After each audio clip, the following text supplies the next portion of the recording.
Hey Luke, how are you doing? First one in the chat.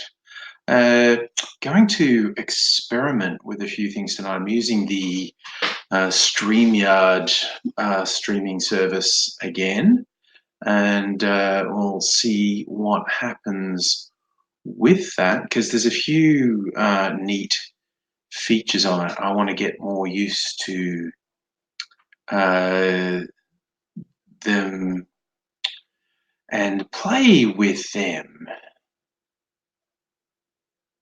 Hi Noga, how's it going? So I've got, yeah, there's a few things I want to try tonight, and in fact, say who do I want to? Oh, okay. This will be fun. I'm going to try something here. Okay, close that. You'll see. Hi, Angel and Mitchell.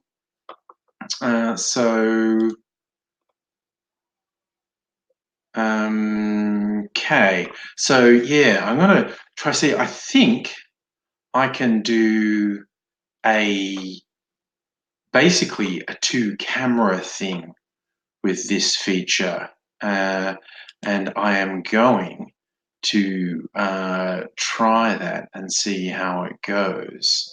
And how would I do that? No, I think I know what to do. Okay, so I've got to compose an email to myself.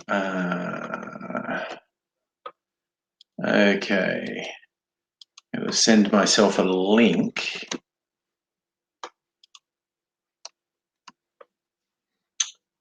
And then we'll see if I can do a particular thing. Oops, that's the wrong thing. I don't want that there. I want that there. And we're good, we're good, we're good, we're good. All right, well, this will be fun. I'm going to see if I can do a multiple camera thing.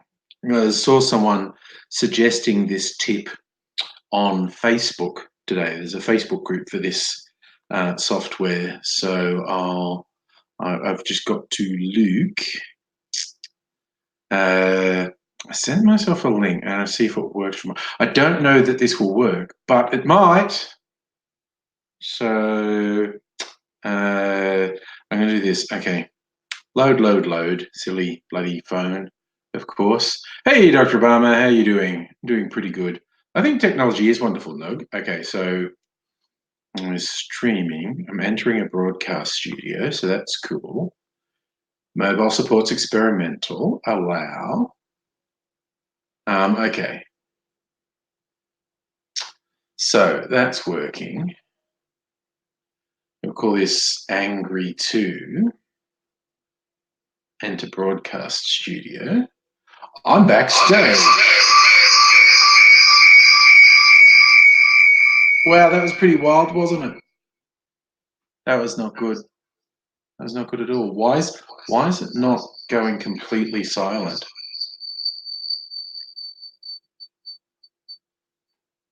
I'm just still not silent.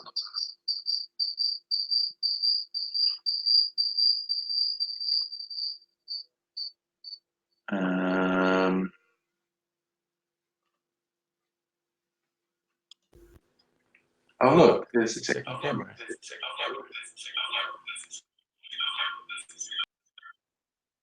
Okay, I need to get the audio feedback fixed. I need to do something without a microphone on that. I hope that didn't mess up anyone. Oh yeah, Nug headphone users. Sorry. Hi Shadow Eyes. Hi Safa. And hi Caleb. Caleb, you're spot on. Headphones in the second device. See, I just thought it was fun. You know how I occasionally disappear off camera? Technically, I'd never have to be off camera. I could, when I have to go off and do something, I could make this my second camera. Come with me. We're going to go off and do something. So I know technically it works. Yes, I should put headphones in. That would work. Safa, do I know anything about PBX phone systems? I know they exist. What type of information were you hoping to get about PBX phone systems?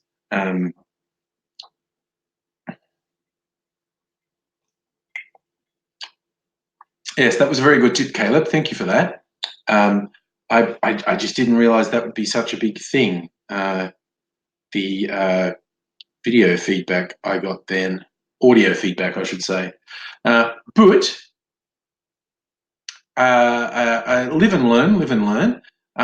Yes, headphones would stop that from happening. So that will be duly noted for a future use. But now I know it works. I'm pretty impressed with that. So I will take that on board. Take it on board. Take it on board. Learn from it. Learn. It's a learning experience. Doesn't have to be a mistake. It can just be a learning experience. That's the positive way to look at things. And we're all positive-minded people here. You know, like I'm positive the world's going to drive me insane at some point because of such ridiculous arrows. Oh, Justin, streaming your camera from a plane trip. That would have been pretty wild. I'm not sure how much bandwidth you would have had, but that would have been pretty wild.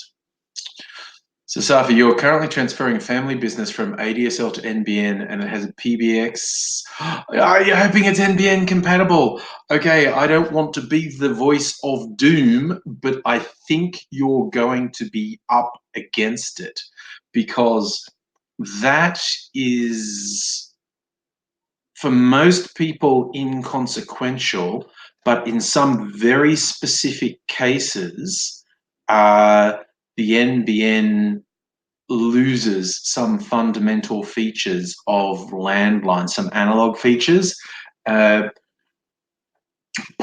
and again, the chances of this being critical are very, very small. But because once you're on the NBN, your connection relies on electricity and your landline runs through the NBN. If the electricity goes out, the NBN goes out, and that means your landline goes out. And you youngsters may not remember this, but landlines that aren't on the NBN, so in the olden days of 1 year ago, landlines don't require mains electricity to work. So if you had a blackout, your landline would still work. Once you switch to the NBN, if you have a landline connected to it, well, that's the default. They'll connect the landline to it. Once you're on the NBN, the landline will not work if the power goes out. There are, again, for most people in most circumstances, that's never going to go anywhere. And yes, Safi, you can have a battery backup. But I'm just worried because PABX is a very analog, and correct me if I'm wrong, maybe it's a digital PABX. Yeah, I have no concrete knowledge of whether or not a PABX would work over the NBN, but I am filled with trepidation. I just worry that a PABX is old technology that won't work with the NBN. But my fears on your behalf could be totally unfounded. You will have to find out, I guess. So, yeah, there is the other thing I wanted to do. I have to work out a couple of other things. And one thing is showing my desktop, which I don't think is a huge deal. And I thought of one thing in particular. I am pretty easily amused. Oh, that's interesting. I need a new codec. That is very weird. I suppose I haven't tried to play videos on this laptop. It's my relatively new laptop. I better not say I need to switch off to install because that will throw my whole plan out the window if that happens. And why? Just got installed. Check it out. Good. Okay. fabulous. You are totally fucked. I don't know if you heard that. I don't think you would have seen it. But I had this idea. I had an idea. I haven't had any trolls lately, and I don't want to sound disappointed in that, but I think the next time I want to get rid of a troll, I can play them out. I'll show you what I mean. Wait, what is that doing? That is not what I thought it was. That's me. Why? I wanted to share my desktop. Screen sharing is easier with 2 monitors. Screen sharing works best on. Oh, okay. No, I'm not going troll fishing. Yes, my entire screen or an application window. Is that it? I want to share that. Try this. I don't know if this is going to work. Did a little animation play then? I don't know if I got that to work.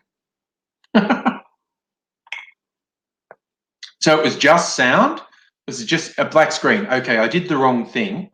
I will try again. Let me go. What are we doing?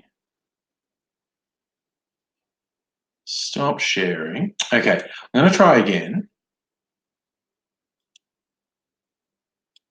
Share screen. Okay, I'm going to share the entire screen. Try that. Oops. Oh, and there's a thing for just sharing audio. That's interesting. Oh no, have I killed it? Cancel. I was worried. I was worried that I broke something then. I'll try once more. I'm trying to share the screen, share my entire screen. Share. Share. Audio. Share. Why, Delilah? What application windows are open? Downloads. No, that's I'm trying to get that. There's that. There's that. I'll get rid of that. That's that. That's that. Okay, that's weird. It's still seeing it as a black screen. That's what I had to do. Oh no, that's StreamYard. So my entire screen. That's what I had to do. Don't know why I would have to click that twice, but I did. All right, now I'm going to try this. So if I share that, okay, now you see my entire screen, which is a bit weird. I want to show you this, and you are totally fucked up. Did that work? I think that worked. I think that worked. You actually saw the animation that time. That was a little bit involved, but that's a thing I can do.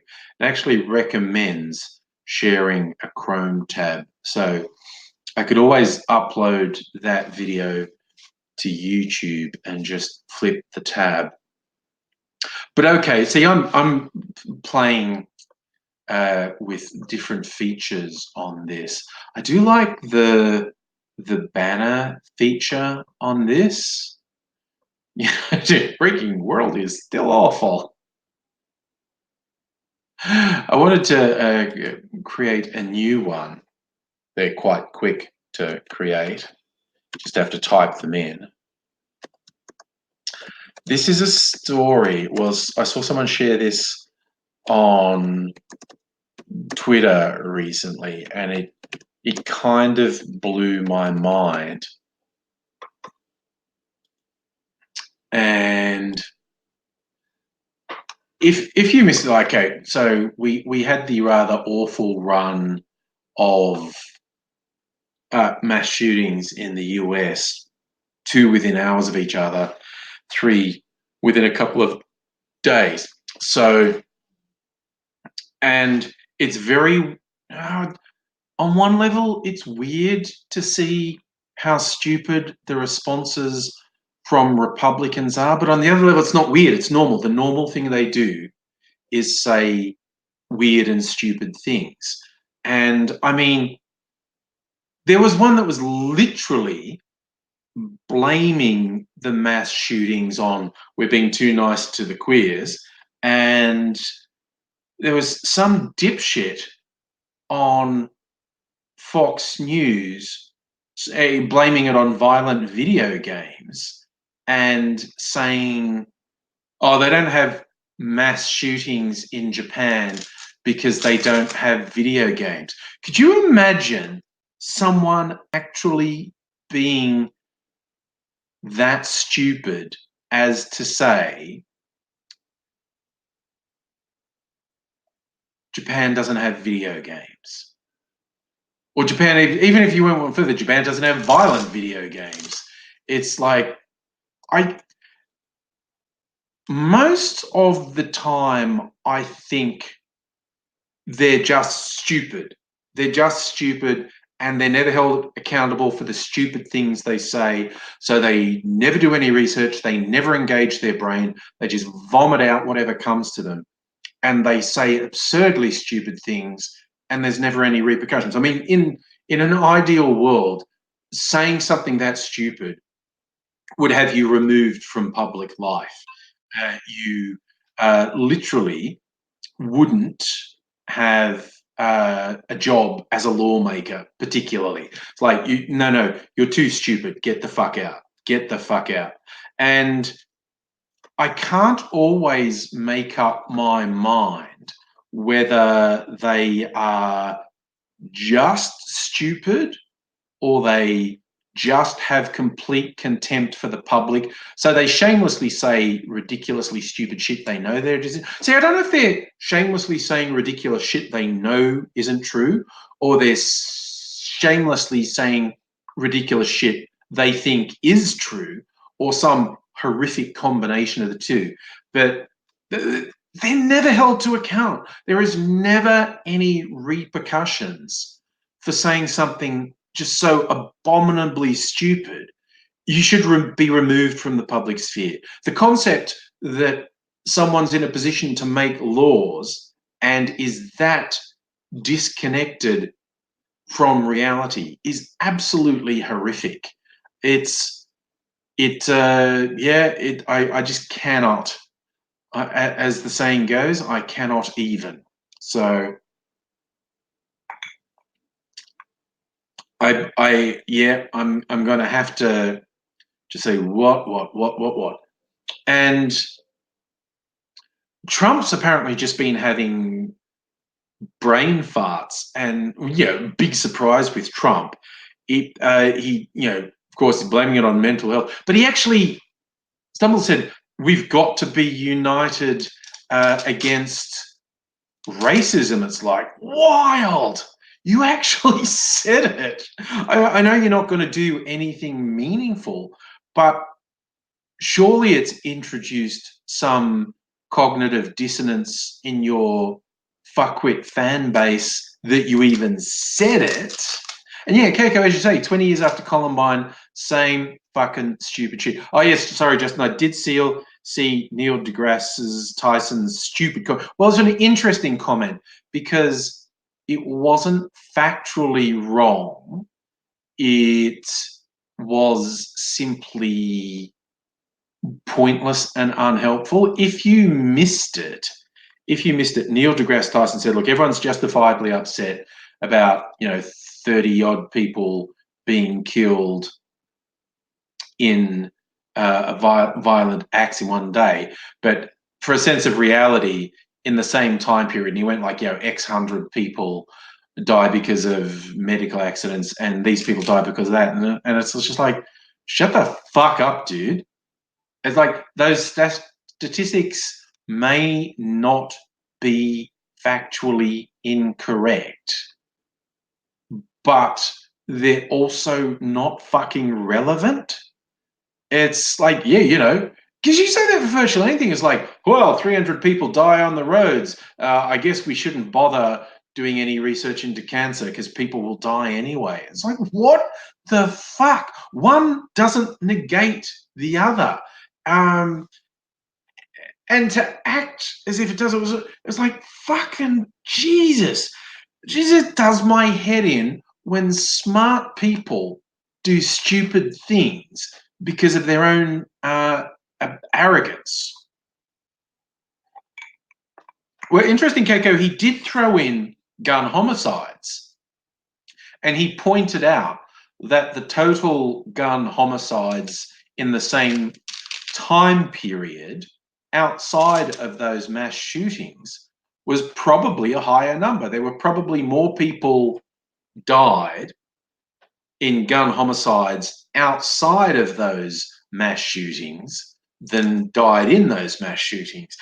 But it's not relevant. It simply isn't relevant. It's factually correct, and each of those things is a terrible thing that steps should be getting taken to address. But the way he phrased it was along the lines of, you're stupid for fucking focusing on this. Look at the big picture. It was, Jesus Christ, it was tone deaf. Yes, Keiko, you used the word spectacle. It was insensitive. It was stupid. It was just stupid. It was a profoundly stupid thing done by, well, why do you even fucking want to go there? This is the big thing. Why do you even want to fucking go there? Mitchell, is it the guns or the people? The problem is the people getting the guns. It's too easy to get the guns.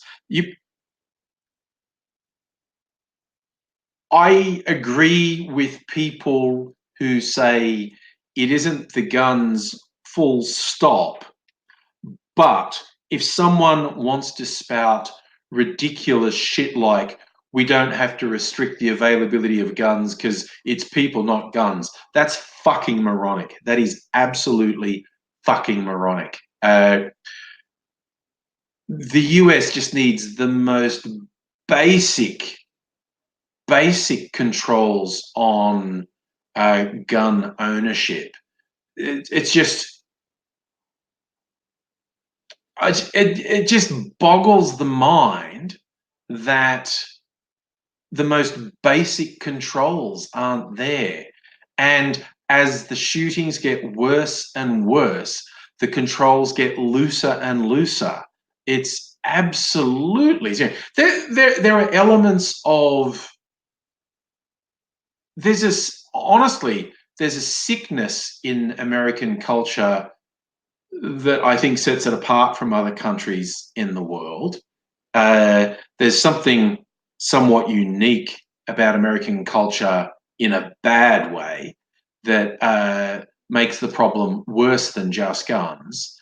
But when you look at the extreme cases that are now happening more and more regularly, there's a common thread that the majority of them are committed by angry white males, usually have been radicalized by extreme right wing rhetoric. I was reading, I'm not sure how accurate this is. I was reading, I think it was the second one, wherever the fuck that happened, Ohio or whatever. Someone was saying that the guy who did that shooting self-identified as a supporter of the Democrats and left wing, but at the same time, he was a raving misogynist. Like, he was an extremely aggressive, abusive misogynist. He had a long history of it. And that's the other common thread. And this goes for religious terrorists, white supremacist terrorists, even just domestic murderers. The overwhelming majority of them have this common thread of extreme misogyny. Like, it's across almost all of them. Almost all of them have a bad record of extreme misogyny before they commit these acts.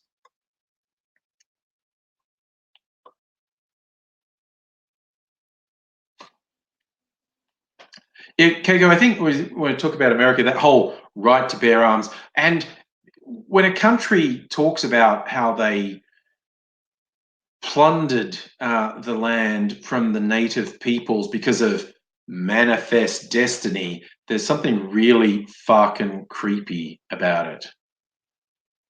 Yeah. So for where we're getting, the US doesn't do enough to protect people from internal. They don't do anything to protect people from their internal right-wing terrorists. Sorry, Dr. Brown, I'm sorry to say, will America ever ban guns? No, no one will ever ban guns. Australia didn't ban guns. Certain types of firearms should be banned from private ownership when the only purpose for a weapon is mass slaughter. It shouldn't be in private hands. It just shouldn't. When there is literally no other use for a weapon than mass slaughter, it shouldn't be in private hands. It's absolutely ridiculous the degree to which the gun lobby in America has pushed this assertion that it's completely straightforward for all these things, and they get really upset when you use these terms, but they're military style weapons in private hands. This is basically, you can't put any use on these weapons apart from mass slaughter. That's this really quite weird internet joke that's doing the rounds today. That's the 30 to 50 feral hogs line in the title of this video. Someone just posted on Twitter, hey, can someone from the country help me out? How would I stop the 30 to 50 feral hogs that get into my yard within 5 minutes of my children being there? And it's just a reference to the only reason certain firearms exist is to be able to kill dozens of people in a very short time. And of course, the answer to that, how do I kill the 30 to 50 feral hogs? You have one of these overpowered weapons. And there you go, I came up with a legitimate reason because my children were under threat from 30 to 50 feral hogs. It was a very weird, absurdist joke. Yes, Dr. Obama, yes, Trump did get rid of an Obama-era regulation that was looking at mandatory mental health checks when purchasing weapons. But here's the point. The overwhelming majority of these mass shooters would have passed a mental health check because they didn't have a mental illness. And hi, Fila and Sila, they weren't good people. They were bad people making bad decisions, but being a violent racist isn't a mental health disorder. It's a social disorder. It makes you a bad person, but as much as we might like it to be the case, there isn't a mental health diagnosis that will help you go, oh wait, that person's just a piece of shit. Oh, they're just garbage. Oh, don't give them a gun, they're a prick. Whereas it should be, being a member of, one of these violent right-wing groups should fucking get rid of any right that person has to a gun. Dr. Obama, you do raise a good point of Trump's going, oh, his mental health is extraordinarily hypocritical when he actively got rid of Obama-era regulations just because they're Obama regulations.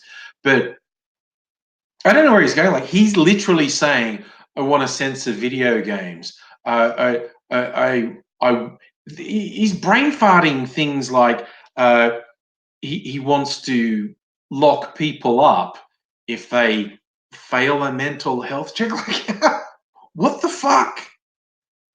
It's just like none of this shit is workable. None of it is real. It's like the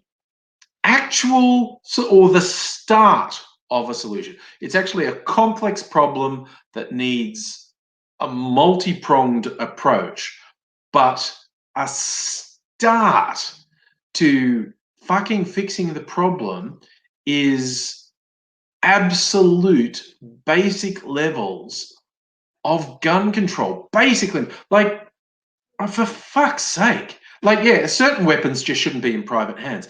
But for fuck's sake, just doing, treating a gun as seriously as treating a car. Just saying, oh, okay, to have a gun, you have to do this level of training at your own cost. Then you have to pass a test. Then you have like a provisional license that lets you have a limited thing. And then if you prove yourself to be competent on a limited license, then you can get a full license. Uh, just something as basic as that, basic regulation of being able to have a gun, just to the level of being able to drive a car. For fuck's sake.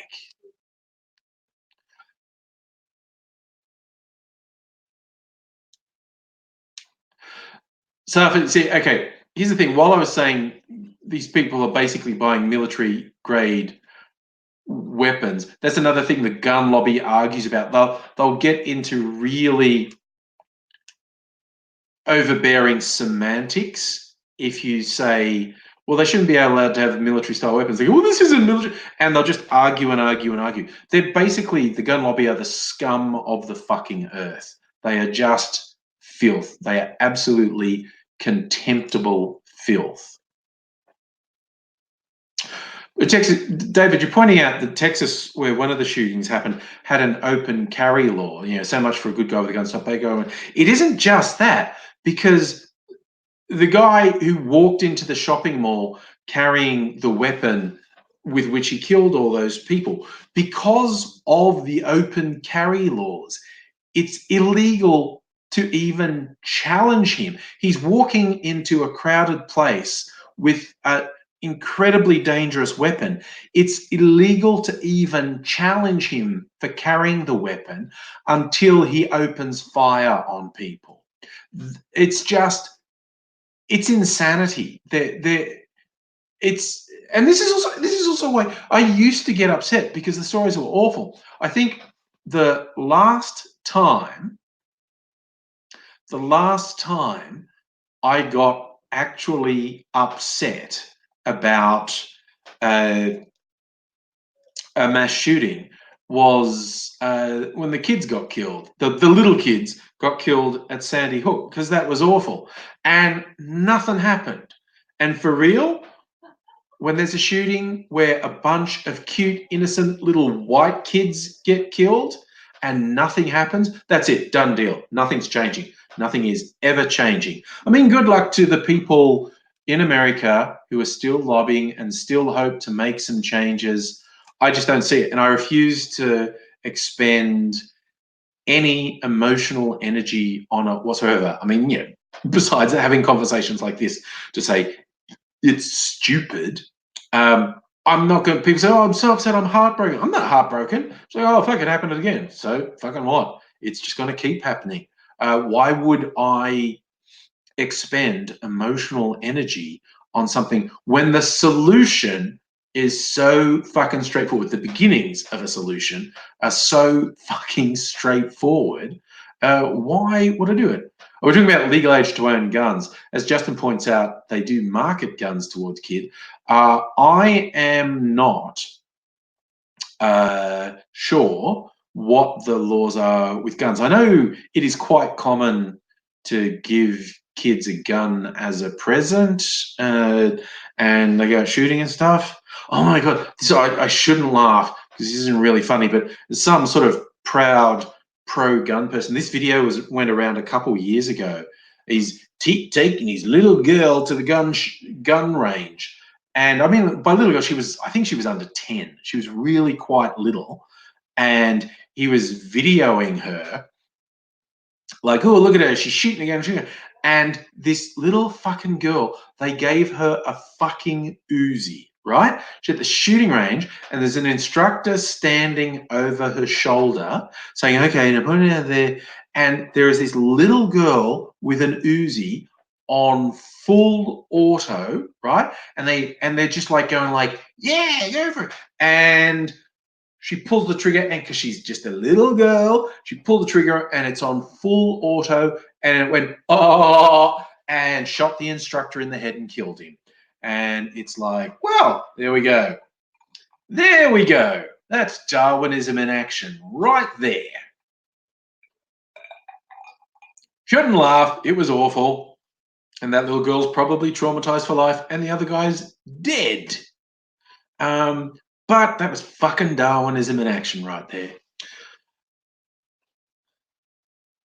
Tough, yeah. Teenagers with guns, well, except in incredibly controlled circumstances, is very bad. Teenagers with access to weapons that have no purpose apart from mass slaughter is ridiculous. Yeah, Dave, I grew up in the country. I fired semi-auto 22s. They were fun. And yes, I'm not sure what the law about the various thing is. Yeah, look, you're saying, yes, America needs an intervention. Seriously, if the shit that happens in America, and I mean that on so many levels, police murdering unarmed innocent civilians, the just thousands of gun deaths every year, the non-stop mass shootings, the complete corruption of the political system. If that was any country but America, we'd be calling it a failed state and fucking sending in the UN to sort shit out, because it's just mind blowing, the degree to which the absolute basics have broken down in the US. It's ridiculous. So you had an old Army Enfield 303. Jesus, that would kick. A 303 is a big gun.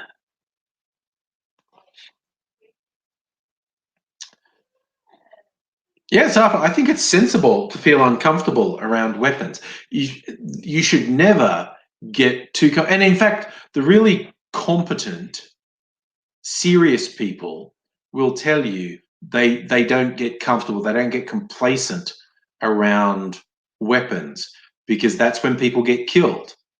You get it all the time, even with highly trained people in the military and the police and whatnot. You get people killed by accidental discharges because someone's just not taking the weapon seriously enough. It happens. Hey, Ms. Foxification. We're talking about Brexit. Dr. Bramwell, will Brexit fuck Australia over? Safi, you reckon Brexit's a plus for Australia? The trouble is, a no-deal Brexit will be, in all likelihood, so catastrophic for the UK, will like absolutely collapse there is such a high risk that it will absolutely collapse their economy, plunge them into chaos, and there's just a really high chance that will have knock-on effects through Europe and the rest of the world, like fucking crash the entire world economy. It's such a fuck up. Oh, David, you see clay target shooting? I never did clay target shooting. And I imagine safety is paramount because you're actually going after moving targets. I only ever did stationary target shooting, and I don't think I ever used anything more powerful than a 22.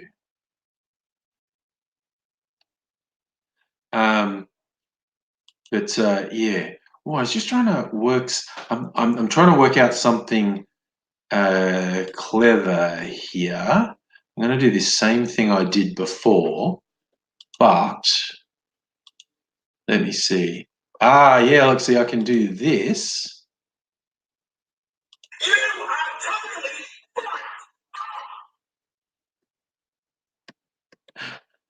Did that work? Hey, stop sharing now. I'm going to have a little, my screen pop. Oh, let me see. I did that. Yeah.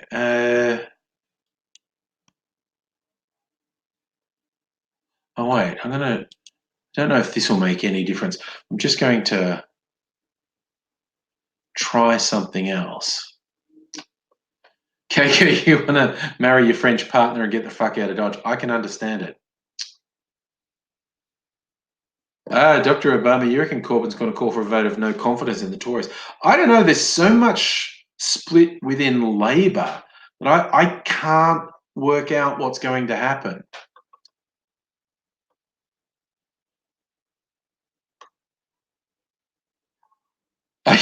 Yeah, Miss Foxcation, you were going to move to the UK. That would be bad timing at the moment. It's very high risk.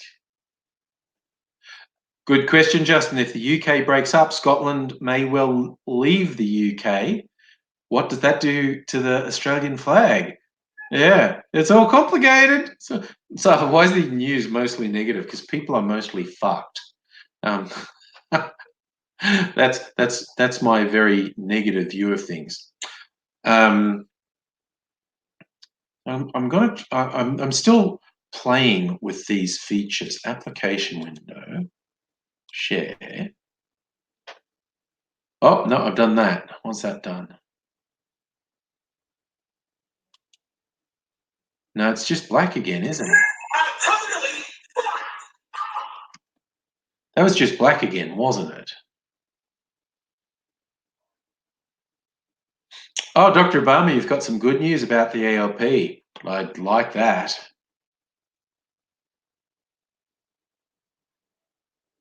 Oh, that's true, RC. Our only Iraq War fatality shot himself in the head fucking around. Yes. There was quite the inquiry into that.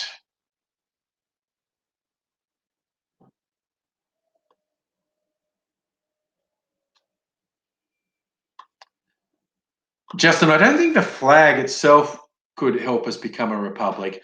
I think the um, I think the collapse of the UK might push us towards a republic.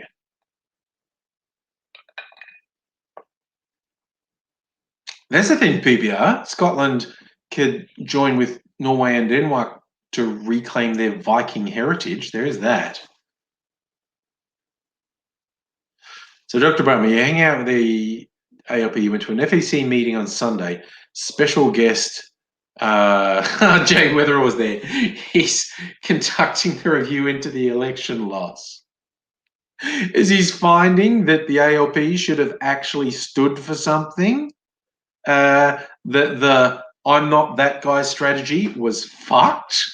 Um, is the finding, that Shorten should have done fucking anything to actually inspire people? Like anything at all? All right, so he says Labor aren't abandoning progressive voice or workers' right. Tell it to fucking Albanese and the ridiculous fucking shit he's been saying since the fucking election. Can you tell I don't really have no time for him? Because you're saying Trump and Melania offered hopes and prayers.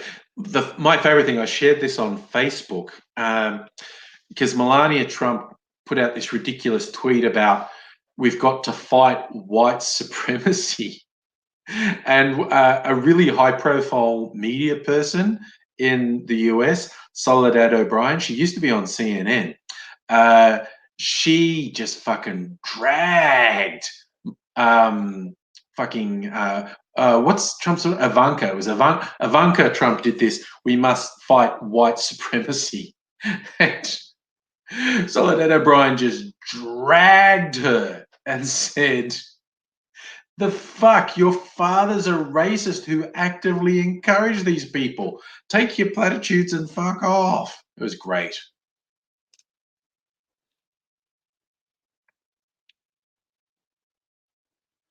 Dr. Brummer, if I want to contribute to the review, I have to email Jay Weatherall. I'm reasonably sure I wouldn't be saying anything that everyone else isn't saying, like, the fuck did you not stand for anything? The fuck did you just took it too seriously that you couldn't lose the election. That was the problem. You took it too seriously that you couldn't lose the election.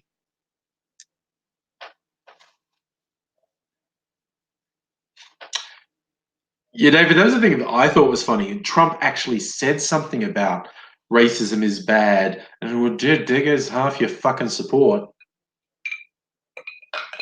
But he's just when he said the racism thing, that was fascinating to me. That was really fascinating to me because that shows he's scared. That shows he spent years actively inflaming the racists, and he knows he's responsible. He knows he's directly responsible for the rise in this extreme right-wing violence. He knows that, and he's panicked and made this public statement about, oh, we've got to unite against racism. And it's like, how the fuck are you going to do that, dude? It's you. It's you. But the fact that he even said it shows he's panicking, and he's just been brain farting. I'm going to censor video games. Oh, I'm going to lock up people with mental health issues. It's just like, it's just bleh, bleh, bleh, bleh. And it's just like,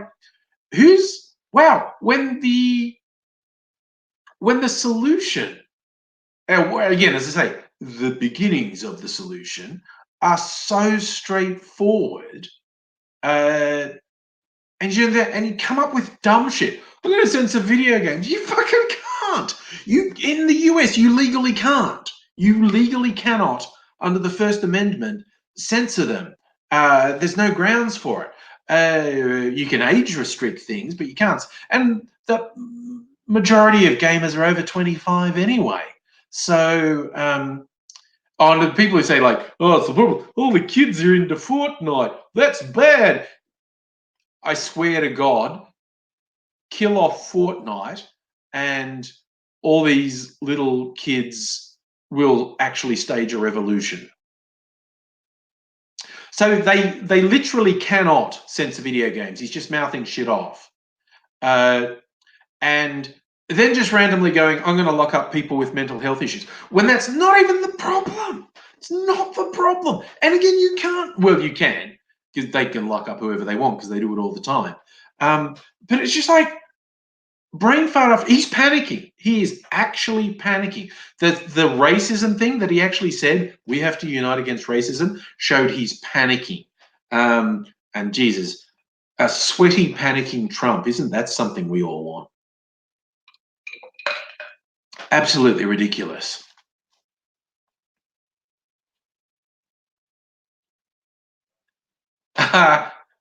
Adele, you played a game with Australian in a band, wasn't even bad. Actually, you don't have to, a game doesn't have to be that bad to get banned in Australia. It, in fact, only has to have something that is decreed to be inciting criminal activity. And so drug use can get that. There was one game that it was literally because you were like fighting the power, and you had a thing like you were spraying graffiti and doing some subterfuge against the state, and the game got banned. Like, it wasn't even violent. It was absolutely surreal.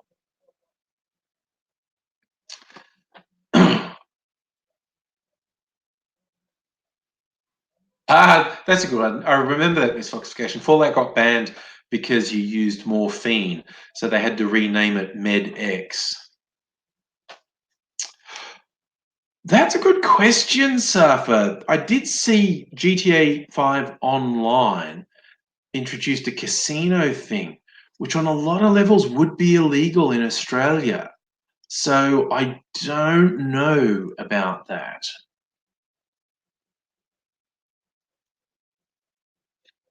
Yes, we're all talking about the horrible games we've all played and yet haven't killed anyone. But also, again, the overwhelming majority of people with severe mental health issues don't hurt anyone else. It's far more self-harm is far more likely than hurting someone else. But again, these mass shooters, the overwhelming majority of them aren't mentally ill.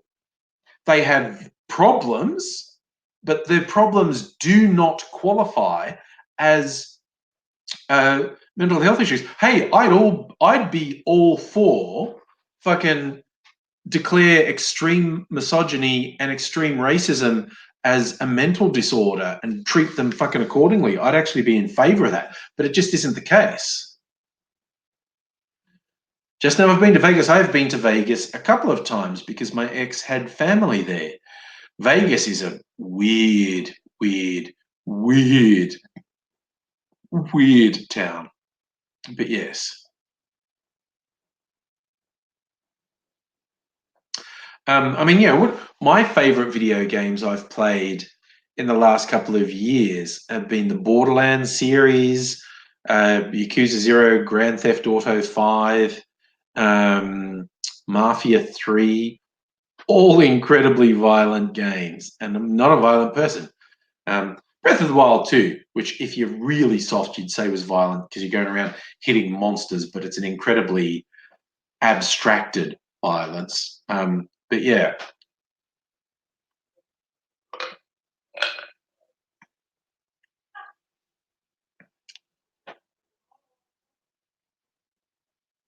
So, Del, you want to go to a vintage event in Vegas? Vegas is weird as fuck, but uh, I guess I got to see it really differently because I was staying with people who lived there. I wasn't staying in a hotel. I wasn't staying on the strip. Um, but there's no question Vegas is weird as fuck. It really is.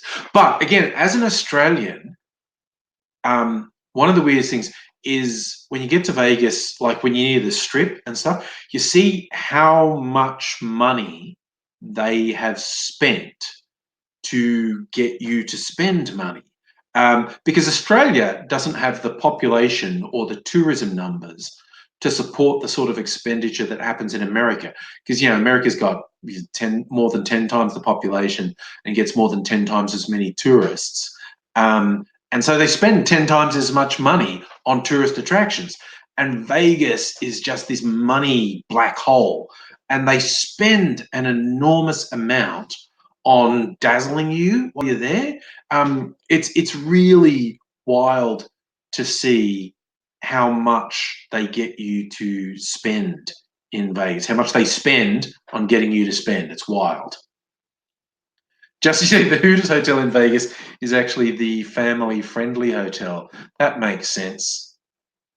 Uh, um, oh god, well, I was in a taxi at one point in Vegas, and I was the only one in it. And the taxi driver gave me the menu from the Chicken Ranch they have in Las Vegas County, outside of the bounds of Las Vegas City. They have the only legal brothels in America. The Chicken Ranch and a few other famous ones. And it was actually done as a menu, which is apparently a tradition that dates back to the Old West, because I've seen some weird ones from the Old West online. Oh, that's the other thing I can do. I can think of something and find it and then share it with you so you know exactly what I was talking about. Like, I wanted to share this video because it's trippy as hell. Uh, Let me find it. It won't be that far down in my thing. Um, okay, so I should be able. No, where are we? Oh, I just realized what I'm doing wrong. Okay, so I'll share this with you. I'm going to share my screen again, and I'll show you. This is a real thing. This is not trick photography. This is fucking mathematics and optical illusions. And it shows you how unreliable your brain is. It's basically saying that, ooh, wait, what's this? Look at this video. I got to play it. Look at this video. He turns it around and it's still pointing right. And he turns it around and it's still pointing, but it's curved. And your brain is so, see, now you're sort of giving it away a bit, but your brain is so unreliable. It is so easy. So you put a mirror in there and it reverses it and you see it's pointing the other way. But how fucked are brains, honestly? I just look at that and go, how fucked are brains? It's witchcraft. It's witchcraft. It's like, this is one of the weird things about the world. We try as hard as you try to go, I'll only believe my own eyes. Your brain lies to you all the time. Your brain guesses certain things, and there are regular occasions where it guesses wrong. Safa, do I have a good memory? I have a good memory for certain things, like movie dialogue. My brain remembers stupid, useless shit, and sometimes forgets stuff it should remember.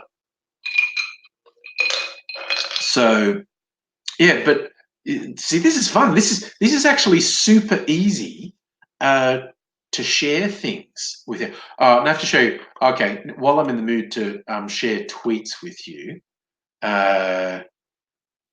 there was another. Oh, what's this doing? Sorry, it's doing something. Okay, there we go. Where is it? I've just got to find it. It's this guy.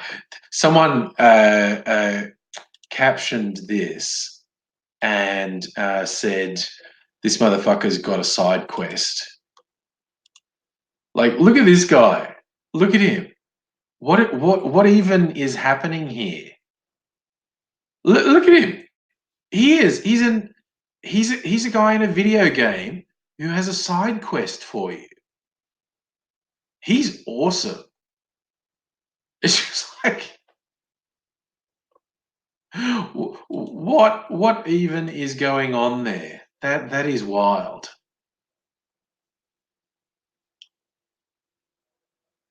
PBR, too many more cocktails. Oh look, I've got to dull the horror of the world somehow. PBR. So far, have I lost things? I lose things on the regular. There you go, Felix. You looked in the mirror, you've never looked better. Your brain's telling you the truth. Your brain doesn't always lie to you. Sometimes it does. You look in the mirror and you're looking good. Your brain's telling you the truth. I'll go on the record as saying that. Okay, I'm going to get rid of my banner. Get rid of that. Oh, here's the other fun thing I can do. Here's a thing. I see. That's a good one to show. I lost weight, haven't I? No, that's just the line of. That's why I have this facial hair to fake that. No, I did lose some weight at the start of the year. I need to get back into it and be a bit more disciplined. Isn't it fun that I can just share things? I reckon that's really cool, being able to share comments. Yes, a drink to that. So far as -1 Celsius, your place. Where are you living in? We had a really cold morning like a week ago. Like when I got up for work, it was still only like 1 Celsius. My shirt looks looser. Maybe it's just because I've got an extra button undone. Look at that. Even when I lose weight, I have a really thick neck. That'd explain it, Safi, in Albury. Yeah, that's a colder place than Melbourne. I do the button up. Now I look weird. I should put a bow tie on and look like an absolute fucking idiot. Ah, yeah, I've got Justin in Canberra. Canberra's a fucking hellhole. Uh, last time I went there with Aidsy, because that's where he's from, it was in winter and it was so fucking cold. Then we went to Bathurst, which is even colder, because we went to college in Bathurst. We were visiting some people. It was even colder. Nothing. Um, but yeah, he is. Speaking of Aidsy, he's unfortunately not particularly great health wise. He's possibly having to go into hospital because he's got a blockage, as they say, and he's very unwell. And so I would say they would go for if he has to go into the hospital for the blockage, it will probably be both a medicinal and manual intervention, which would be grossly spectacular, I imagine. Releasing the flow would be like opening the gates to hell. And I don't think Aidsy would mind me saying that. Like some people might think that's a bit harsh, isn't it? I don't think he'd mind me saying that. I think he'd be completely okay with me describing his bowel explosion as akin to opening the gates of hell. Oh, David, he has more lives than a cat. He's absolutely amazing with his ability to defy worst case scenarios. See, my biggest problem is my finger hurts. Well, and my shoulder does a bit, my knees do a bit. But I did think I was in my computer chair and I was leaning over to get the phone charge cable. I was leaning this way. And leaning over to get the phone charge cable, and I leaned too far, and the chair tipped over and dumped me. I hit the ground really hard, and I was like, "Ow!" And it after the initial shock, though, I went, "No, I don't think I've hurt myself that much." And I got up and went, "Ow, ow, ow!" And the thing that hurt the most was this finger. Like I must have like hit the ground with this hand. And this was weeks ago, and it still fucking hurts. Um, I obviously haven't broken anything. Look, it's completely flexible. I obviously didn't break any bones because I am not very tough, right? I would be screaming like a fucking baby if that was broken. It's not, but it hurts, and so I don't know what damage I've done. I've damaged something, ligament. I don't know. It fucking hurts, and it's been lasting for weeks. Ooh, Arcee, you're pissed off. Your childhood's being killed. They're making a crappy horror film based on Five Nights at Freddy's. Oh, is that why there's a Banana Splits movie?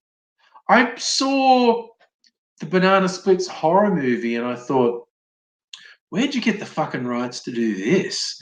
Are you saying it's because those people tried to get the rights to do Five Nights at Freddy's and couldn't? And so they've done it with the Banana Splits. Okay, that's weird. Justin, how did AZ end up in Melbourne? That was his comedy career, which was going great guns. He started his comedy career in Sydney and then moved to Melbourne. But it was basically his comedy career took him to Melbourne. So, yeah. Oh, God, that's gross. Adele, your mum dislocated a pinky and you said it was probably dislocated, but she didn't take it seriously until it cracked back into place a week or two later. Yeah, well, like it's obviously not broken or dislocated, or I'd be screaming. Here's ligament damage, which is not good. I don't know. Next time I go to the physio, which is from a month or so, just to get my shoulder looked at, I might just ask him. It's like, what the fuck have I done to my finger? Because it's not bruised. It never bruised. So I don't even know. Yeah, I probably sprained it, Miss Fox occasion. But yeah, it's this. My God, this is like because how old are you angry? I am. I fucked up my finger by falling out of a chair years old. I am. I really badly hurt my shoulder by sleeping. years old. Um, and my knees are giving out as well. That's how old I am.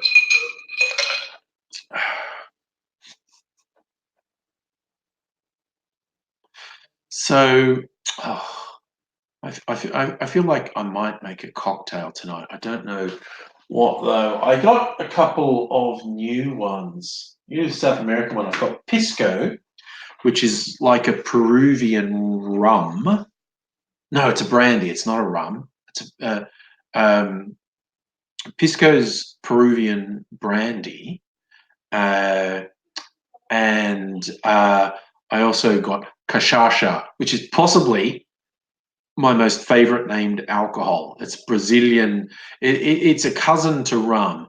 Rum, they're both made from sugarcane. Rum is made from molasses, which is like boiled down sugarcane juice, and very dark and rich. Whereas cachaça is made from uh, sugarcane juice that hasn't been boiled down, just the sugarcane juice. Um, so cachaça is like a cousin to rum, and it's from Brazil. It's like Brazil's national drink, and pisco is Peru's national drink. It's made from no, it's not made from pisco. Well, it's basically a fortified wine. It's got a grape base, so pisco is basically a brandy.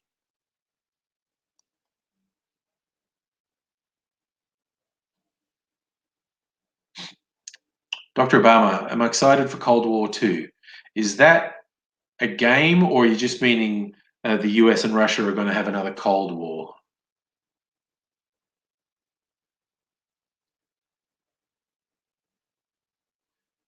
I back that statement up, RC. The banana splits are not for starring as axe killing Muppets, they're for giving kids and adults high on drugs quality entertainment. Um, I watched the banana splits so many times. Uh, so many times. Justin, I did start YouTube in my 30s, 13 and a half years ago. Is it 14 years ago now? I'm losing track. I know my YouTube channel as a teenager anyway. My YouTube channel started about 1 year after the site YouTube started. Oh, well, who's the Cold War going to be between? Dr. Obama says US and Russia, South saying China and the US. Angel, I like your take. Uganda and Mexico are going to have a Cold War. That's being innovative. Yeah. Oh, look, I've ceased trying to predict anything that's going. Okay, look, I've got some lime, so I think something with cachaça would be the go. Look, I'm just going to look up recipes and cachaça, cachaça cocktail. I got a good. I made a few of them on the weekend. So, yes, the traditional one is the Kiperina, and that's just cachaça and syrup and lime. That's a bit too simple. Batil de rosa is cachaça and lemon and silver juice and grenadine. No, that's a bit boring. Cachaça, lime and grape, lime and cherry, cranberry.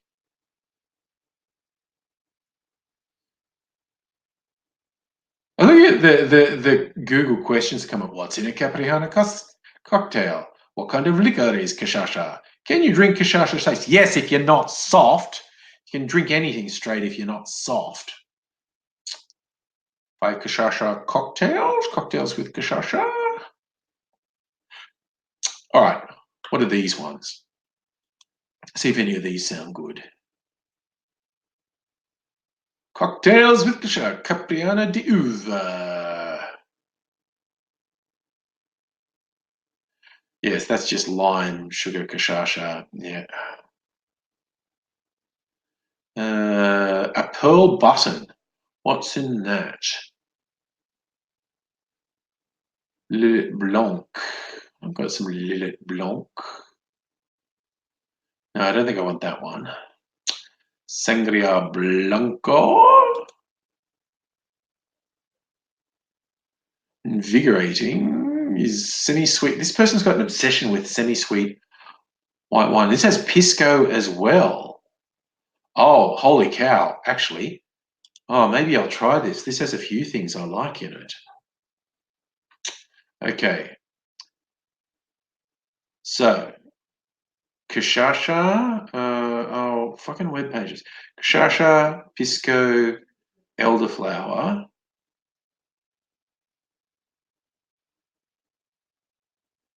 lime juice.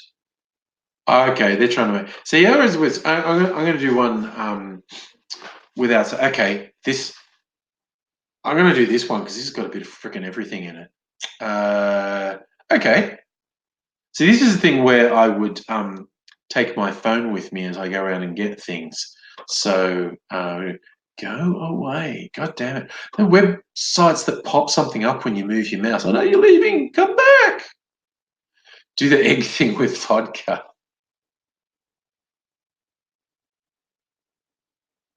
Oh dear.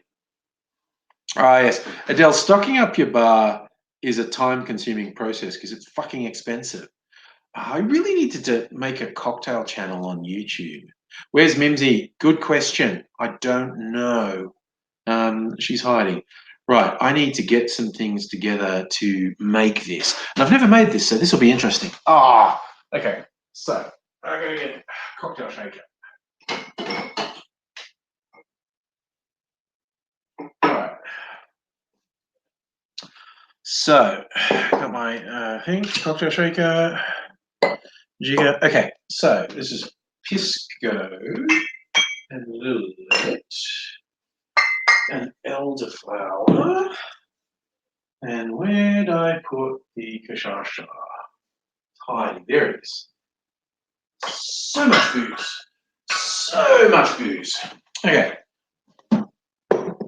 That. I think I might put some of my soursop nectar in this and some lemonade as well to top it up. Right, I want a big block of ice. There's my big block of ice. Put a big block of ice in there. Okay. So I've got a couple of slices of lime that are going in here too.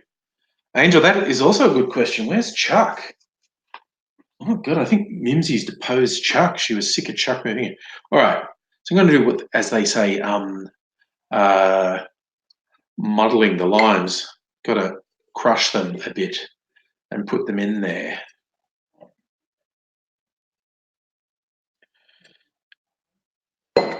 Shake them with the other stuff.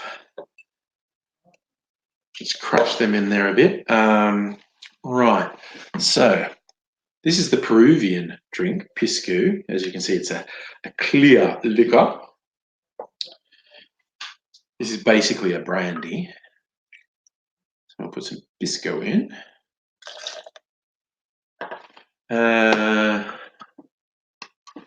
Right. Some. This is a cute bottle, isn't it? You can sort of see the grooves on it. This is cachaça, the Brazilian drink. God, we're getting into missiles again. What's the US bothered with the cruise missile? Nuclear-powered nuclear missile technically stay in the air for months or longer. Very fast. Oh, God. Okay. We're talking about the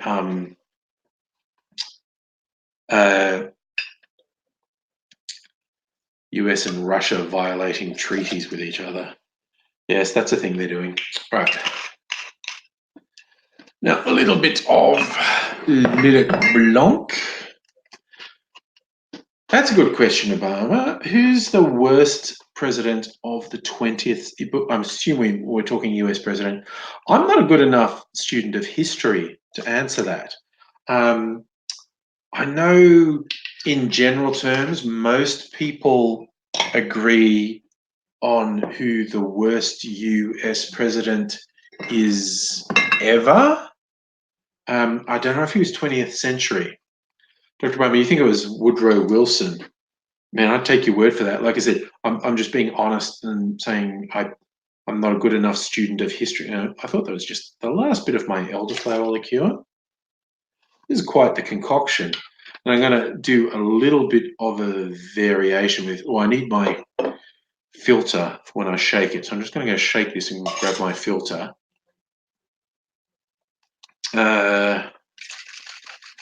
Shake the booty. Where's my little filter thingy? There it is. Probably got a real name, but I should know if I was a serious cocktail person. All right.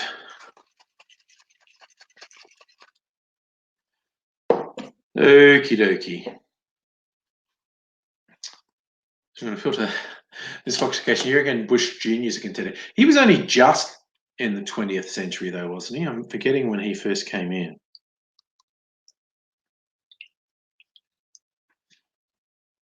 All right, I'm going to taste this before I put any of my soursop nectar in. Just so it smells good. It smells very good. So we've got some agreement on Woodrow Wilson was a terrible president.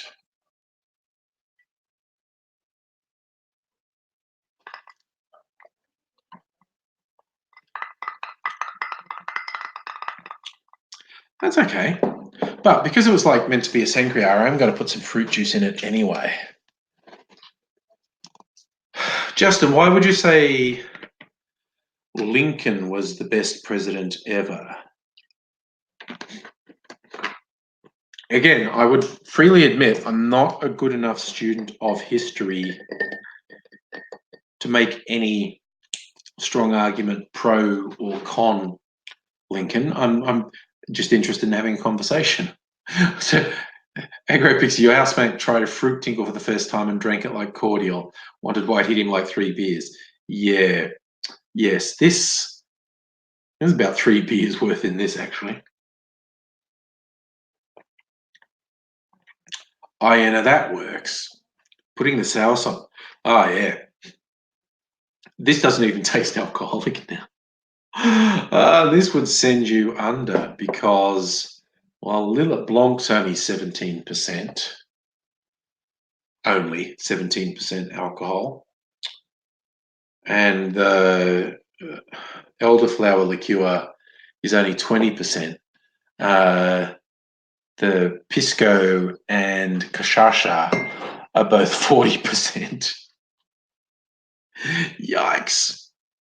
Jessica, hello. Holy cow, what's that? You're in hospital with a sugar level of 27.2 due to bad cold and diabetes. Good Lord. Well, I'm glad you're okay. Glad you're okay. Yes, Adele, the Long Island iced tea is another notorious drink because it has multiple forms of alcohol. I was out with Mrs. Angry on the weekend, a place that did really nice cocktails, and I tried their zombie, which is, again, it's a notorious tiki cocktail. The basis of the zombie is as many different sorts of rum as you can put in. These guys said they had 4 different sorts of rum. And then I think they had 2 different sorts of fruity liqueur and then some fruit juice. It was very nice.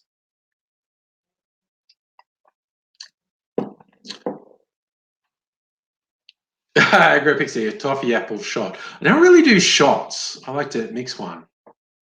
Yeah, Joel, you get variants in zombie recipes, but the short version is lots of different sorts of rum in a zombie. Tiki drinks, trying to get that whole South Pacific vibe in, rum tends to feature very strongly in the tiki style cocktails. So this is technically a tiki style glass. It's not usual. Normal tiki glasses are the really tall ones that have carvings on them that are like reminiscent of Easter Island statues. This is a sort of cut glass tiki goblet, which I really. What's a toffee apple shot? So I like whiskey. I like whiskey in cocktails. One of my all-time favorite cocktails is just a whiskey sour, which is the whiskey of your choice, whether you like Scotch or Irish whiskey or bourbon or rye or whatever. The whiskey of your choice, uh, with lemon juice, a sweetener like sugar syrup, and egg white. Egg white's often optional, but I like egg white because it goes frothy. That's one of my favorites. Daria, my other favorite, you're asking, a tasty cocktail with cognac. So very many. And my personal favorite, my top two cocktails are the whiskey sour and the sidecar. And they're both really quite simple cocktails. Cocktails don't have to be complicated. Let's like although vodka and orange juice is a screwdriver, that doesn't really count as a cocktail. It's just vodka and orange juice. Gin and tonic's not really a cocktail. It's just gin and tonic. Um, Sidecar is cognac or brandy, similar sort of drinks, with an orange liqueur. Like I have Cointreau, but you can use triple sec or another orange liqueur. So it's basically cognac, Cointreau, and lemon juice, and that's it. Those three ingredients, and it's a really nice drink. So cognac is particularly good for cocktails. Daria, cognac is very good for cocktails.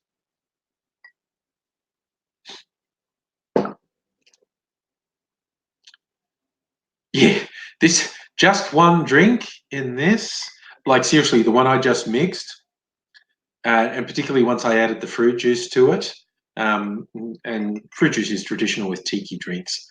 Um, uh, yeah, no, I only want to have one of these or be legless. Dr. Obama, who do I think is the best PM we never had? Um, as in someone who lost an election? I think we might have done very well under Bill Hayden, actually. Bill Hayden did all the hard work in opposition. Uh, and then when it was basically inevitable, Labor were going to win the election, Hawkey swooped in and took the leadership. So I think we might have done quite well under Prime Minister Bill Hayden. Oh, no, Destiny 2 calling. Have fun. So just drinking in winter warm you up in a very fake way. Yes, spirits in particular do feel very warm going down, but I believe it is very dangerous to drink um, uh, spirits because it's cold, thinking that that will protect you from the cold.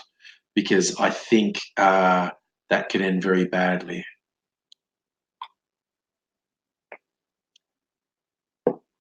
Fox, you really need a warmed cocktail. I actually had one uh, in the city, one of my favorite tiny bars in Melbourne CBD called Bar Americano. Like it's small, you can only fit like 6 to 10 people in there. And there was last time I was in there, which was a little while ago. They had one on the menu that was. They said it was hot and cold. I'm like, okay, I'm intrigued. I have to get one of them. What do you mean by hot and cold? And they made normal cocktail, da da da da.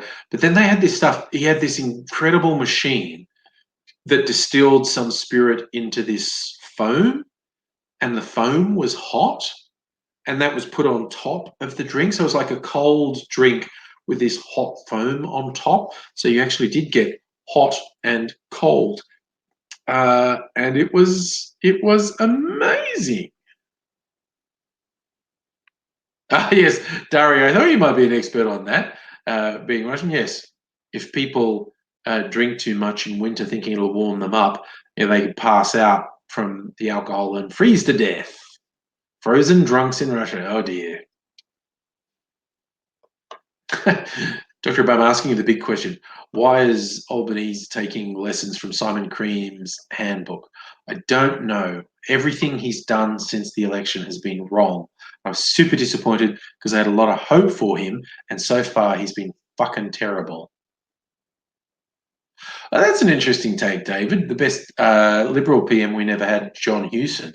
Mind you, it was spectacularly funny that he lost to Paul Keating when nobody thought Keating was going to win. Uh,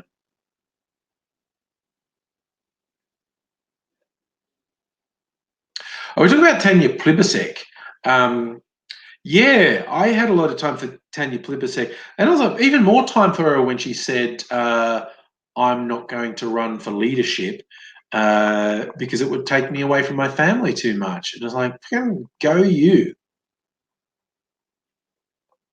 Actually, making a choice like that, I'm 100% behind. Whether as a male or female politician that said, I'm not going to stand for leader because that would take too much of my time from my family.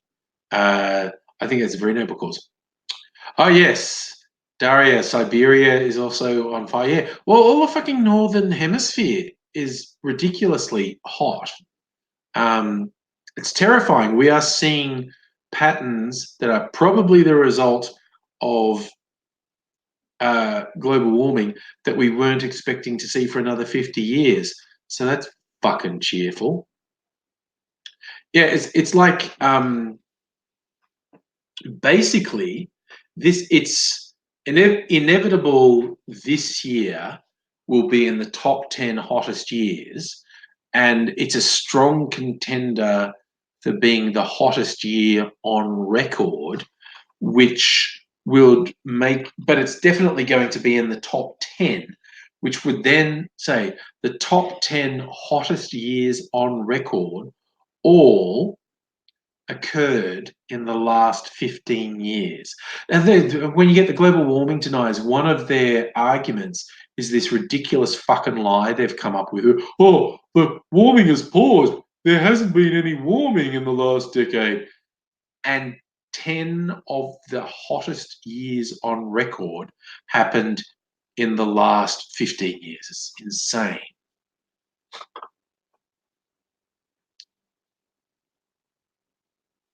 So you're a natural Siberian living in Australia.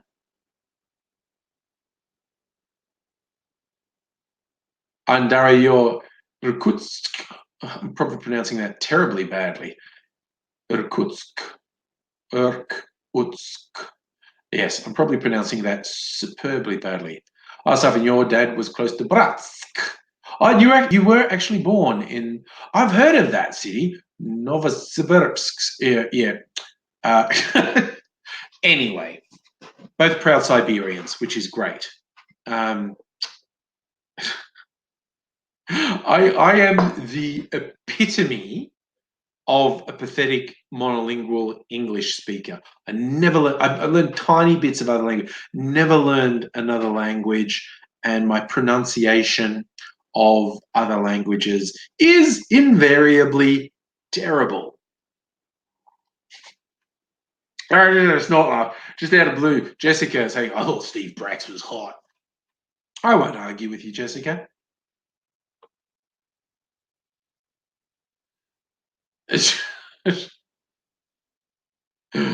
uh,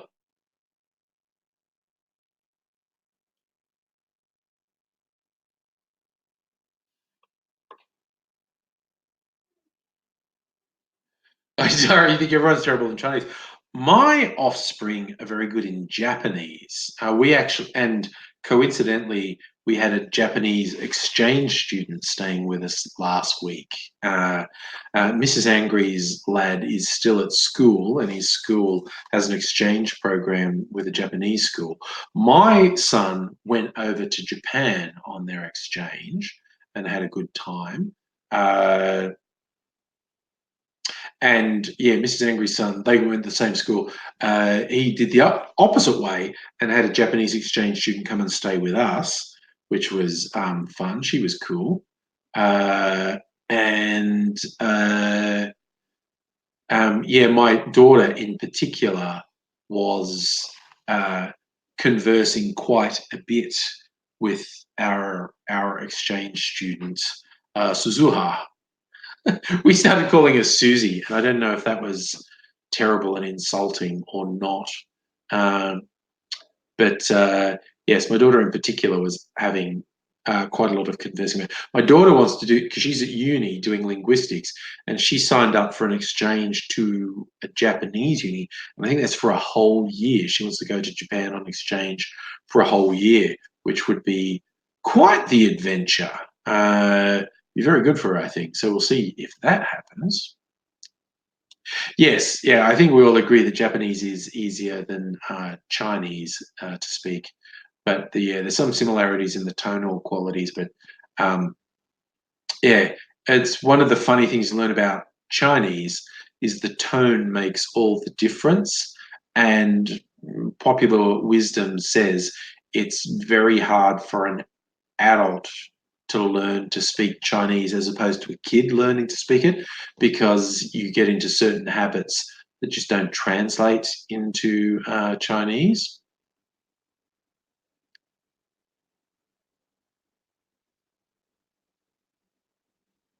Jessica, you used the dictionary to talk when you had an exchange student. We had fun. Yeah. Suzuha was. She gave us lots of gifts. Were cute. I got these cute Japanese socks. I should show them off. Uh, but she gave us some toys. It was a toy katana and toy shuriken, which I thought was awesome. And I think that fitting. So I think it was fitting that we did the standard and gave her, a stuff, like soft toy koala and kangaroo. I think the equivalent of uh, an Australian giving a visitor a koala and a kangaroo is someone Japanese giving a katana and shuriken as gifts. I thought it was good. Line Spider, you made it eventually for the last half hour. You're all good, buddy. Safa, you learned English from 6 and up. How many languages do you speak, Safa? Because coming from the Siberian area, again, is possibly my ignorance at play, but I suspect you'd probably get exposed to quite a few languages. So you saw a nature doco on Russia, and because Russia's huge, Russia's amazing. It's covers such a huge area, and it's of course completely different. Um, there are just so many different cultures across that massive landmass of Russia. So many different ethnic groups and so many different cultures and histories across there. I was fascinated because there's one coastal area where it's basically closer to Japan than to Moscow, and the people there are of mixed race. It's like they had a fishing tradition and they basically intermingled with Japanese fishermen. So they are of mixed race. There's just so much diversity. It's incredible. So, Sophie, you were born in Siberia, lived Ukraine. So Russian, Ukrainian, and English. Okay.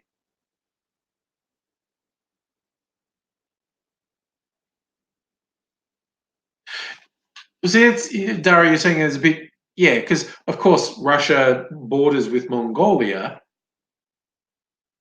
and so the people who are indigenous to that area are going to be very different to like the people from Moscow and whatnot. So yeah, I kind of want to see to Japan as well, Jessica. So if young Mazangri does go there, that will be my excuse to finally go and have a holiday in Japan. Hey, who knows? Maybe you have a Bill Murray Lost in Translation adventure as the sad dislocated white man in Japan. I go with my I feel really self-conscious about calling my offspring my kids because they're adults. They're like 19 and 21. Um, so I'm pretty sure they don't like being called kids. But that's the thing with being a parent. I think they're your kids as long as you live. But yeah, they would just be super good translators. But of course, um,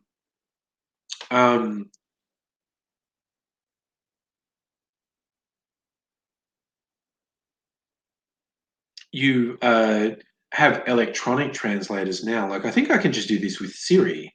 Like, hey Siri, wake up. I can't do that angry, but you can change it in settings. Hey Siri, translate hello into Japanese. In Japanese, hellos, konnichiwa. See, that's good. I could do that.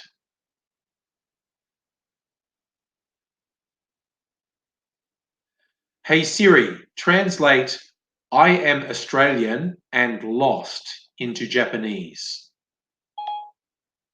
In Japanese, I am Australian and lost is 私はオーストラリア人で道に迷った。 How good is that?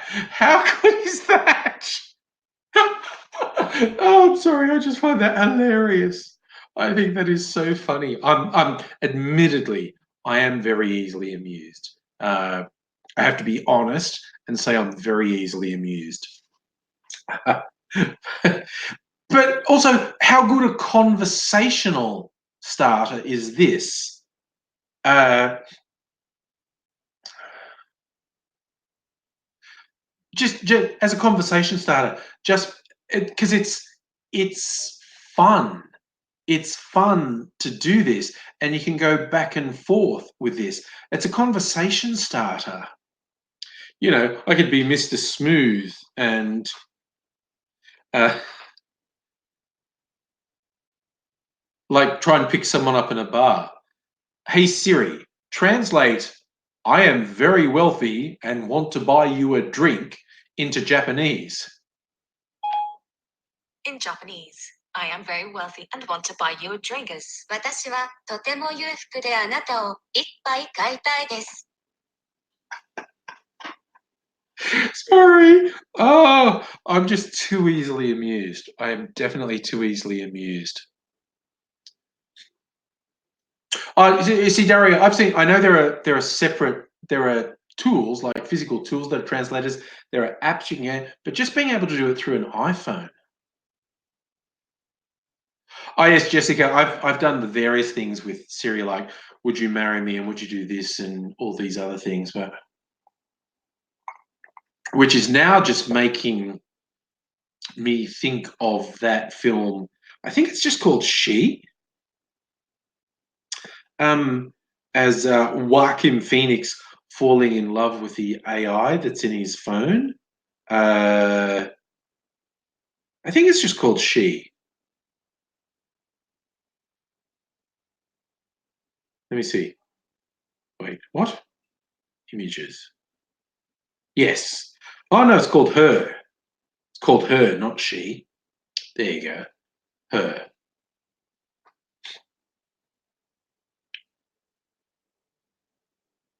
That feeling so you know, a stunning Russian-born woman raised near Mongolia, Asian Russian Mish features. Ooh, yes. I used to watch Chinese guys chatting her up. They thought she was Chinese. Yeah, okay, I get it. Um, yeah, Jessica, yeah, in the movie Her. Yeah, it's not even his computer, it's the AI on his phone. And it's an actual AI. Dr. Brown, my thoughts on Noam Chomsky. He's a very intelligent and thoughtful man. I don't agree with everything I've read of his, everything I've heard him say. Uh, but Noam Chomsky is without doubt a very intelligent and thoughtful and compassionate man. Uh, and I absolutely am on side, but probably with the overwhelming majority of what Noam Chomsky has said, and not absolutely everything, but definitely I'm on board with the overwhelming majority of what Noam Chomsky says. He's very intelligent, he's wise, he's compassionate as well, which is important to me. Oh, and Spider, your eldest daughter's often been mistaken as Australian Chinese. Oh, there you go.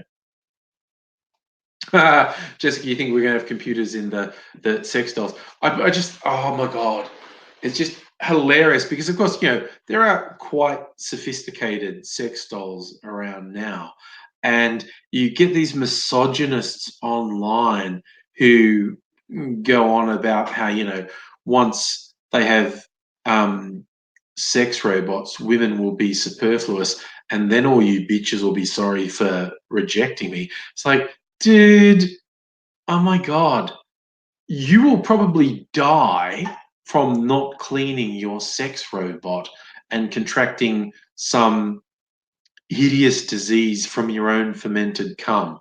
And because you're just a fucked unit, basically. Uh, so yeah, I don't think sex robots pose any significant threat to women at all.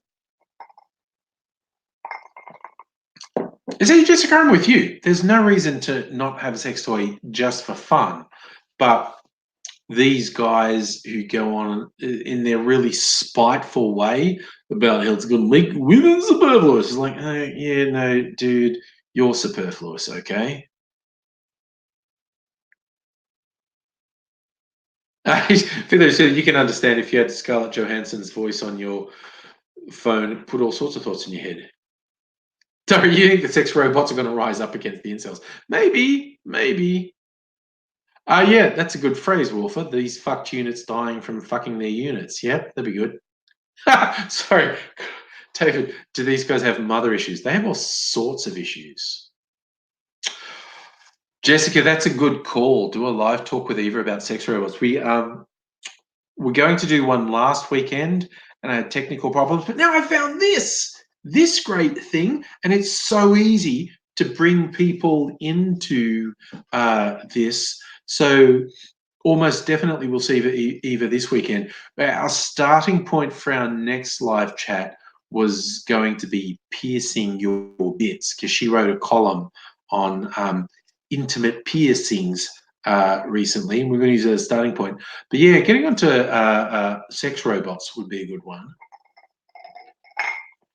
AZ really wants us to do a video addressing the incel issue, not in a particularly negative way, but he actually didn't know how bad incels were. Uh, and he read up on them and realized they've turned into murderers and they're psychopaths. And he's like, what the fuck? It's like, if their starting point is they want to get some action, how the fuck does that lead them to being murderers? So he wants to do a video talking to guys about, okay, guys, I'm here to help you. Here is, how to get some action. And this is the thing I always want to do with, the anti-feminists, or at the extreme end, the violent incels. Um, if it's possible to talk to any of these people, as Dr. Obama asks, can I debate friendly Geordies? Why would I debate friendly Geordies? I mean, we agree on most things. I don't know what we'd actually debate. I would be interested to talk to him about feminism, because I think that's something that sets him off a bit. Again, this is one of those things where I wouldn't want to put words into someone else's mouth, but from the outside, because I watch a lot of, I don't watch everything he does, but I've watched a lot of his videos, and I am on board with a significant amount of what he says.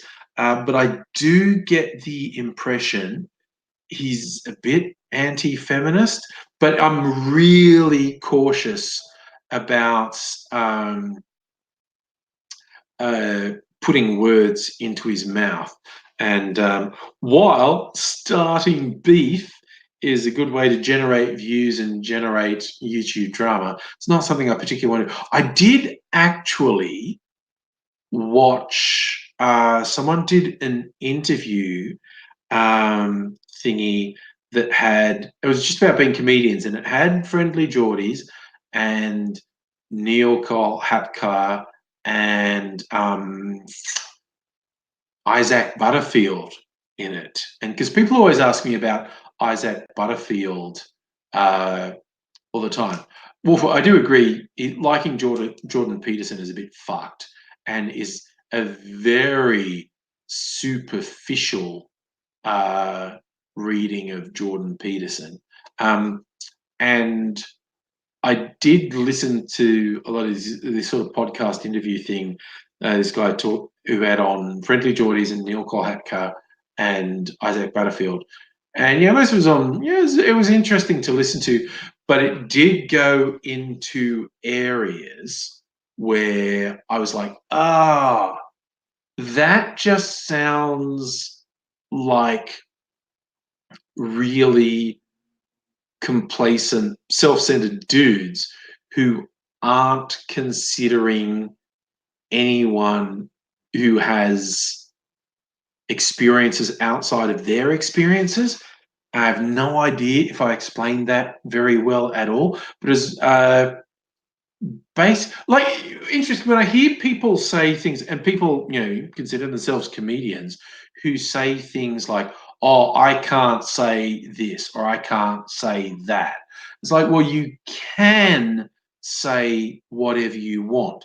What you appear to be saying is, I feel like the backlash against me saying that would be so damaging, it isn't in my interest to say it.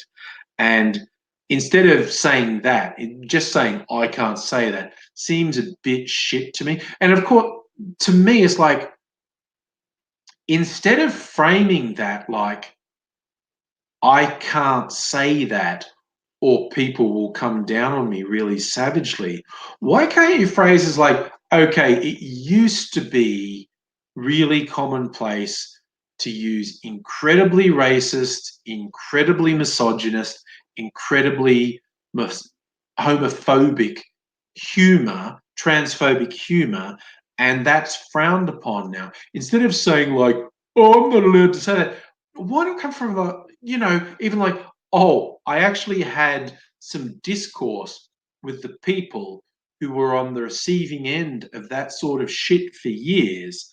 And I understood it's so damaging to them, it's so hurtful to them, it's so fucked from their perspective that me saying it would be really fucking shitty. And I don't want to say it because it hurts people I don't want to say. See, that to me is much stronger than, I can't say the N word. It's terrible. Oh, I can't say this about feminists. I can't say this about transgender people. I can't say this. I can't. Instead of I can't, I'm being restricted. Why not? I've taken the time to understand uh, the views of the people who have consistently been hurt by this sort of language. And I've decided I don't want to be part of that. I don't want to hurt them.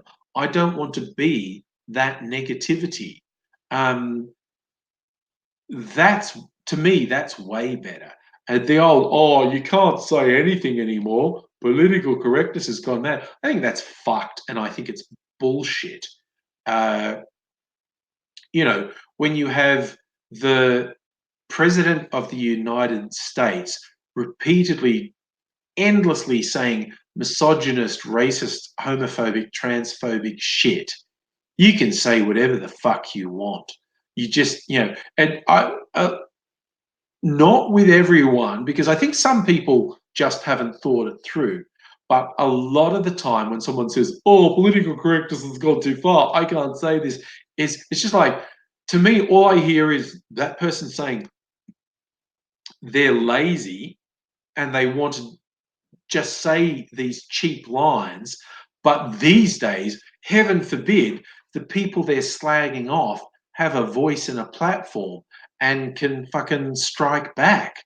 Um, so to me, it's much more a case of uh, I choose not to say certain things because I understand. I've come to understand, because I've listened to other people, I've come to understand the degree to which this hurts other people who have always been disadvantaged, who have always been hurt, who have always been marginalized. And it's like, oh, I can't do easy racist, sexist, homophobic, transphobic jokes because when you do it, it's telling particular people, you're nothing but a punchline. You're a fucking joke. I don't care about you. I don't care about vilification you face. I don't care about violence you face. I don't care about persecution you face. A joke at your expense is more important than your fucking existence. And so that whole political correctness has gone too far, shits me, and I don't really have any time for it. So that's my little 2 cents. See, Lion Spider, your biggest problem is your dog's not talking to you because you said he's having a bath. Yeah, just you're right. People generally lack empathy and care only about themselves or someone close to them. And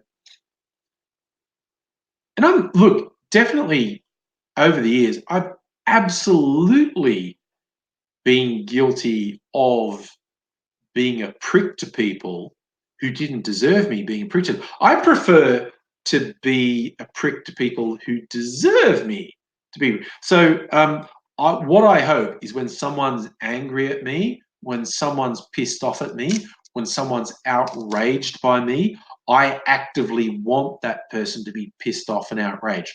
I want to upset racists. I want to upset homophobes. I want to upset misogynists. I want to upset bigots of any stripe. When they get angry at me, I feel good. I want them to be angry at me because they're fucking shitheads and I don't have any time for me. Every now and then, uh, you know, I upset someone I didn't want to upset. And that sucks. Well, that's how I take it anyway. I it's like if I upset someone I didn't want to upset, I try to look at it and go, why did I upset them? What did I do that upset them? Was that my intention? And if I upset someone when it wasn't my intention, then I try to understand what about what I said, which I thought was okay, is very bad. And I will freely admit there have been cases there have been cases where someone's been really pissed off at me, and I didn't intend to piss them off, but they've just been determined to be pissed off at me, and I've gone like, fine, whatever, fucking suit yourself. You've got into a spectrum where I don't fucking care. The one that always springs to my mind when I was thinking of this uh, was when David Bowie died, and everyone was eulogizing Bowie, and I was a Bowie fan. Some people were saying like, "Oh, why are you eulogizing like, he's a child molester, he's a rapist?" And I looked into it, and Bowie was actually for a period of time uh, part of a scene that was known as baby groupies, and that was mainly extremely underage girls, like I mean like 12, 13 years old, getting it on with rock stars. And these girls were being pushed on these rock stars by their mothers. It was horrible. And Bowie, for a short period, was actually into this and clearly had sexual interaction with a girl who was like 12 or 13 years old.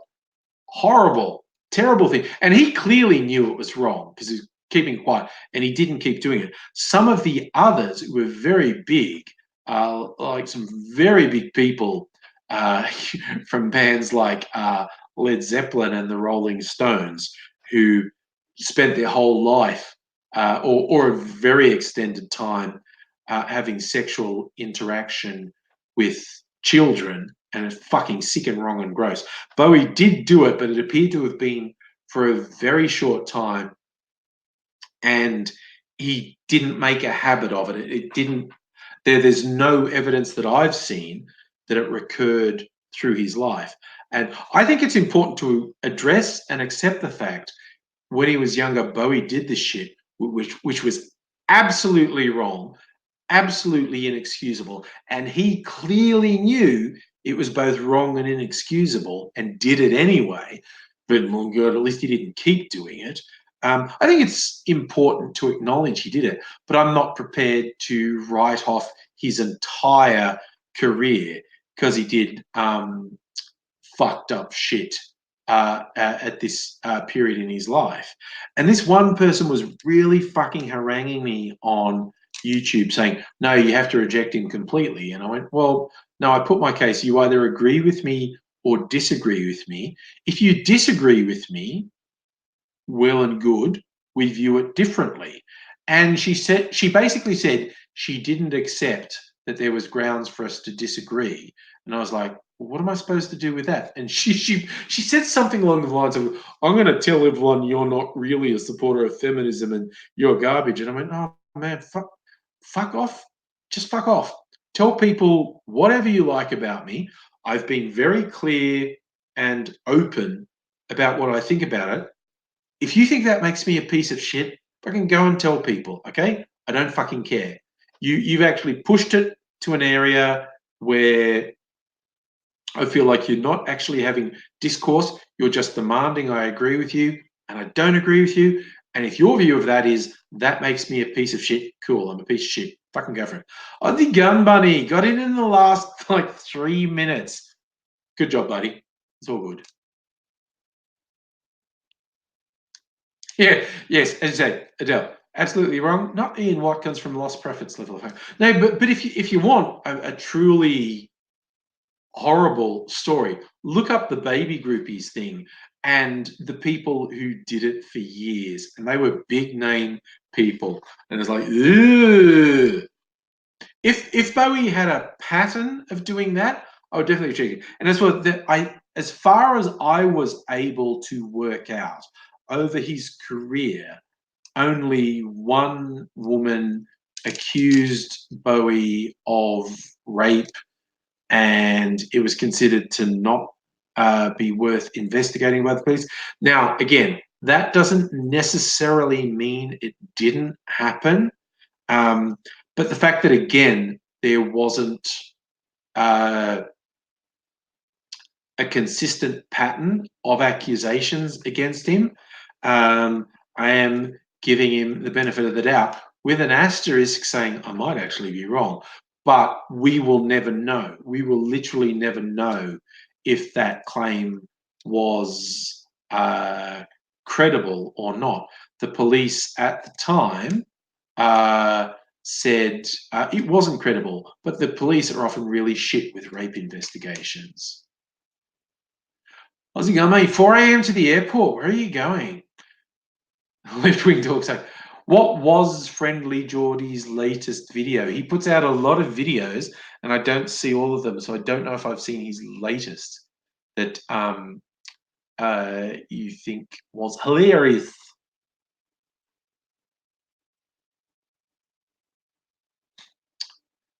Yeah, Adele, you're right. The baby groupie things was fucked. It wasn't even an accusation. It was a direct statement. I have no doubt whatsoever. I forget the woman's name. She was a child at the time, but I have no doubt whatsoever it happened because Bowie certainly never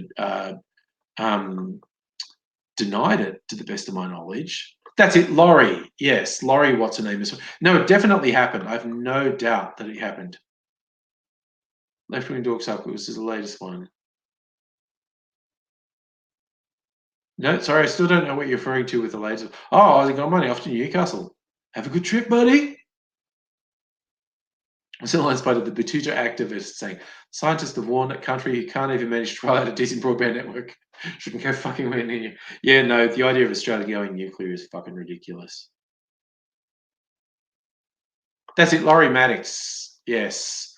I've read the whole baby groupie story and it's fucked. It's absolutely fucked. The baby groupie story is absolutely fucked. And Bowie was definitely in it, no doubt.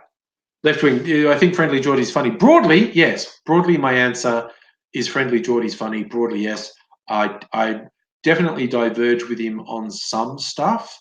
Like, I think I could probably set him off by talking about the concept of intersectionality with politics. I get the feeling that's not his thing. But you're saying his latest was funny. What was the name or topic of his latest? Yeah, Del, there's been docos. I read a big magazine article on baby groupies, and it was really fucking creepy because it was the mothers of these girls pushing them on the rock stars. It was fucked. It was fucked up. And Bo was in it for what seemed to be like a short period of time, and there's no evidence that he repeated the behavior, or I haven't even heard accusations of him repeating the behavior. But there's a few fucking others. Oh my god, few fucking others, um, and they were big names as well. Oh, I haven't seen that. Okay, I think I did see that on like the thumbnail on YouTube or Facebook. The Friendly Geordie's video, true story from Australia's towns. I haven't seen it though. So yeah. Jessica, I did see Corey was complaining about the changes to the YouTube algorithm. He had a kids channel that was doing really, really well, and YouTube got so freaked out when it was exposed that pedophiles were in the kids' things. No, YouTube always overreacts and fucks up. But yeah, I think Corey's had setbacks and bounced back so many times. He'll bounce back again. Uh, YouTube fucks up all the time. I've been on YouTube for like 13, 14 years and they fuck up all the time. Um, and I personally have been really shit at adapting to their fuck ups. But that's another story. Oh, well, anyway, it's after 10 o'clock. I'm going to go to bed. I'm going to see you fine people another time. I hope you all look after yourselves. Uh, it has always, as always, been really enjoyable hanging out with you. Again, look after yourselves. Hope to see you again sometime soon. And I will say goodbye for now. Bye.